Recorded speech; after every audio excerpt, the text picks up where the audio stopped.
नमस्कार। Housewife story teller में आपका स्वागत है। तो आइए सुनते हैं एक नई कहानी। कहानी का नाम है वृंदा होती तो। इस कहानी की लेखिका है ममता उपाध्याय।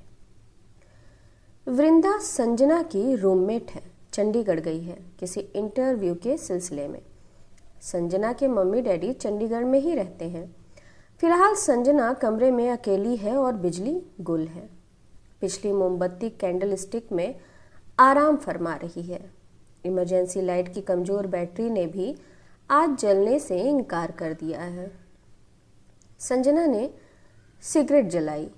कुनमुना सा उजाला संजना की उंगलियों के बीच फंसकर सुलगने लगा और धुएं के टेढ़े मेढ़े छल्ले उसके होठों से फिसलकर कमरे को अपनी गिरफ्त में लेने लगे। You know smoking is injurious to health, फिर भी तुम। वृंदा होती तो सबसे पहले संजना पर नसीहत भरी मिसाइल दागती, फिर दिल्ली के वर्किंग वुमेन हॉस्टल के इस रूम नंबर 28 की इकलौती दुबली सी खिड़की खोल देती, गहरी गहरी सांस लेती, रूम के साथ बालकनी ना होने के लिए हॉस्टल वालों को कोसती और फिर सैंडल खटखटाती सीढ़ियां उतर जाती ताजा हवा लेने के लिए। संजना उसे याद करते हुए धीरे से उठी, खिड़की तक आई, कुल पल रुकी, फिर खिड़की के पल्लों को एक दूसरे से आजाद कर दिया। तभी देखा कि हॉस्टल के गेट पर एक टैक्सी रुकी है। संजना ने नीचे झांका, सुबह थी। स्ट्रीट लाइट की रोशनी में उसकी ऑफ वाइट ड्रेस चमक रही थी। साथ में कोई नया दोस्त था।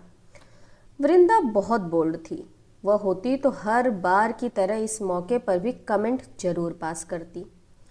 देख लेना संजना, सुबह एक दिन जरूर पछताएगी। उसकी आदत अजीब है, दोस्त ऐसे बदलती है जैसे वार्डरोब में कपड़ों के साथ टांग रखा हो। संजना चुप रह जाती तो पलटकर उस पर भी वार करती। अब तुम चाहे इसे कस्बाई पिछड़ापन कह लो या फिर निम्न मध्य वर्गीय मानसिकता।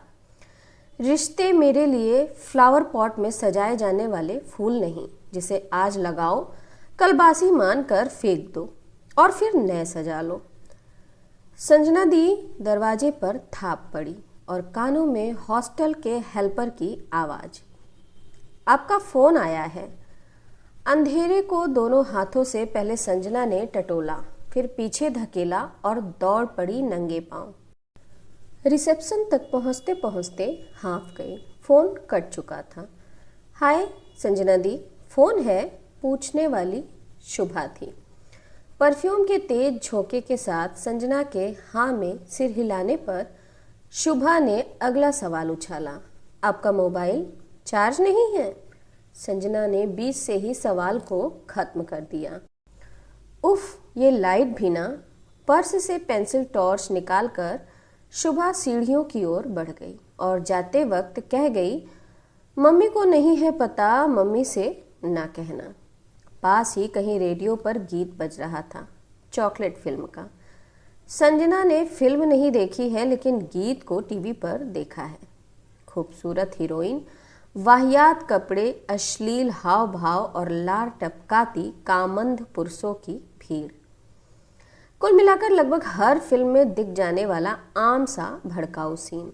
संजना को बुरा लगता है बाजार आज स्त्री देह को चॉकलेट की तरह पेश कर रहा है, तरह तरह के शेप में, रंग बिरंगे आवरणों में लिपटा कर एक सहज उपलब्ध प्रोडक्ट की तरह।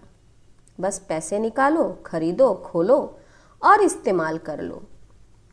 अरे वाह, ऐसे कैसे इस्तेमाल कर लो? वृंदा होती तो संजना की इस धारणा को एक सिरे से खारिज कर देती। माना बाजारवाद हावी है, ग्लैमरस दिखना कुछ हद तक जरूरी है, लेकिन भला यह किसने कहा कि चमकती दमकती चमड़ी के नीचे चॉकलेटी मुलायमियत भी रखो? लोहा पत्थर ना बने, फिर भी थोड़ा कड़क होकर तो लड़की देखे। कोई पुरुष उसे कुछ कहने की हिमाकत नहीं कर पाएगा, और अगर करेगा तो मुंह में कसैली ककड़ी की किरकिरी चुभेगी, चॉकलेट की मिठास नहीं घुलेगी।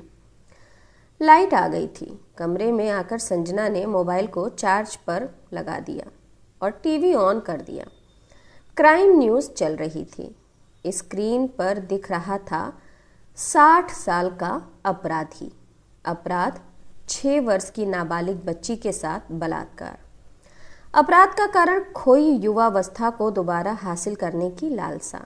संजना का मन क्षोभ से भर उठा। क्या 6 साल की बच्ची से लेकर 60 साल की औरत पुरुषों के लिए केवल रिचार्ज होने का साधन है? बेटा, बहू, भतीजी, पत्नी की बहन, दोस्त की बेटी, किसी की भी सुरक्षा की गारंटी दी जा सकती है आज? घर, दफ्तर, अस्पताल, बस, कार या ट्रेन का शौचालय, स्कूल या पार्क, किसी भी वक्त किसी भी जगह ऐसे अपराध होते रहते हैं और कुछ हल नहीं निकल पाता। क्या हर स्त्री अहिल्या बनने के लिए अभिशप्त है? तन से भग्न, मन से आहत और समाज से निष्कासित। सफाया करो। वृंदा होती तो यही हल सुझाती। बर्ड फ्लू से अधिक घातक है रेप फ्लू फैलाने वाले। टीवी ऑफ कर संजना ने आंखें बंद कर लीं। मोहे रंग दे तू रंग दे बसंती। मोबाइल की रिंगटोन से संजना की तंद्रा टूटी। शुभा थी। टीवी देख रही है संजना दी? नहीं। क्यों, क्या हुआ? संजना के हाथ रिमोट की तरफ लपके। वृंदा चंडीगढ़ गई है ना? शुभा के पूछने पर टीवी ऑन हो चुका था। स्क्रीन पर ब्रेकिंग न्यूज़ थी। चंडीगढ़ के पॉश इलाके में बलात्कार। आरोपी उच्च पुलिस अधिकारी का बेटा। दिल्ली से आई पीड़ित युवती आरोपी को अपनी सहेली का भाई बता रही है। संजना की नसें तड़कने लगीं। बलात्कार की शिकार लड़की अब स्क्रीन पर थी। दुपट्टा चेहरे को ढक रहा था, आवाज को नहीं। रेप और रेपिस्ट के बारे में पत्रकारों के सवालों का जवाब देती हुई वृंदा ही थी। न्याय पाने के लिए कटिबद्ध। सेल फोन पर चीख रहा था।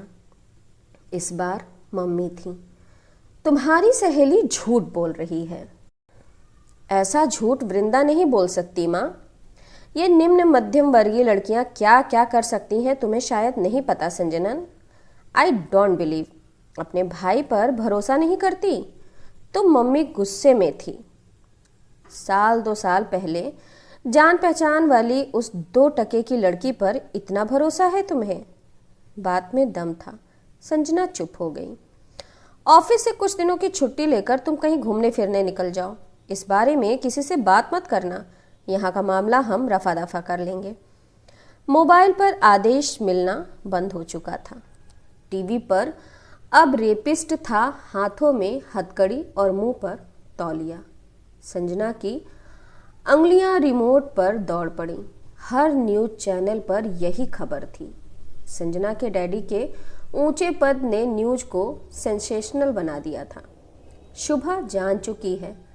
सुबह तक सारे हॉस्टल वाले भी जान जाएंगे। ऑफिस में भी बात फैलती देर ना लगेगी। किसी न्यूज चैनल को भनक लग गई तो रेपिस्ट की बहन को चैनल पर दिखाकर टीआरपी बढ़ाने का मौका भला कौन चूकना चाहेगा। छुट्टी के लिए बॉस को फोन करके संजना ने बैग पैक किया। कमरे की चाबी हॉस्टल काउंटर पर सौंपते हुए उसके हाथ एक बार की कांपे। बस यही खत्म हो गई तुम्हारी बड़ी बड़ी बातें? कायर हो तुम। वृंदा होती तो शायद उसे यही संबोधन देती। तो ये कहानी यहीं समाप्त होती है। नमस्कार। आप लोगों से विशेष अनुरोध कि मेरे चैनल को लाइक करिए, शेयर करिए और सब्सक्राइब करिए। नमस्ते।